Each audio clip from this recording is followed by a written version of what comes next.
Ever look at your calendar and see a sea of blue boxes? Your team is booked. They are busy from 8 a.m. until the sun goes down. And yet, when you look at the bank account at the end of the month, the profit is thin. It feels like you are running a charity for gas stations and truck manufacturers. If that sounds like you, I have some news. You do not have a work harder problem, you have a drive time problem. Today, we are talking about operational capacity audits. That sounds like fancy consultant speak, but it is actually very simple. It is the only way to find out where your hours are going and how to buy them back. Most small business owners treat drive time like it is just part of the job. They think it is a cost they cannot control, but drive time is a margin leak. It is a silent killer that hits you 3 times at once. First, your labor cost goes up because you are paying techs to sit in traffic. Second, your fuel and maintenance costs spike because those trucks are racking up miles. And third, the biggest hit of all is lost capacity. Every hour spent behind a windshield is an hour you cannot bill a customer. That is why you feel calendar full, but not profit full. I have seen this over and over. A technician starts the day on time, but the first job starts late. Why? Because the drive was not planned.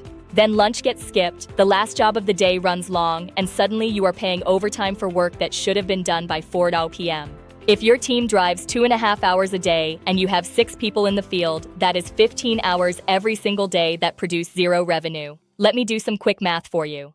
If you have 5 techs and they each drive 2 hours a day, that is 50 hours of drive time a week. At a labor cost of $32 an hour, you are burning $6,400 a month just on the payroll for driving. But if your billable rate is $125 an hour, those same 50 hours represent $25,000 in lost revenue every month. Even if you only fixed half of that, it is a massive win. This is why we run operational capacity audits. We stop guessing and start measuring. You do not need an 80-page report or expensive software to do this. You just need to track 4 buckets of time for 1 week. Bucket 1 is drive time, from the shop to the first job and between every stop. Bucket 2 is on-site service time. This is the actual work. Bucket 3 is admin time, paperwork, photos, and parts runs. Bucket 4 is idle gap time. This is the waiting for the customer to show up or waiting for an approval time. When you see these numbers in black and white, the solution usually hits you in the face. Once the audit shows you the leaks, you have 3 real choices.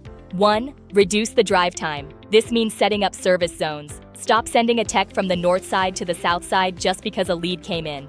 2. Charge for it. Use trip fees or zone-based pricing. If a job is 40 minutes away, the customer needs to help cover that cost. 3. Bundle it. Raise your base prices so the travel is already covered. One of the fastest wins I see is creating a daily, urgent window. Instead of letting a same-day squeeze-in blow up your whole route, you save a block from 2 to 4 out for emergencies. Everything else gets routed geographically. At Clarity Ops Engine, we do not just give you a strategy and wish you luck. In our Clarity Transformation program, we actually step in and build these systems with you. We help you map your zones, set your scheduling rules, and train your team so you stop rebuilding the schedule every night at 10 p.m. You do not need more hustle. You need more consistency. If you want to turn that busy feeling into actual profit, let's talk. You can book a call at the link in the description. We will look at your operations, find the leaks, and get your margin back. Stop reacting to the schedule, start owning the system. I'll see you in the next one.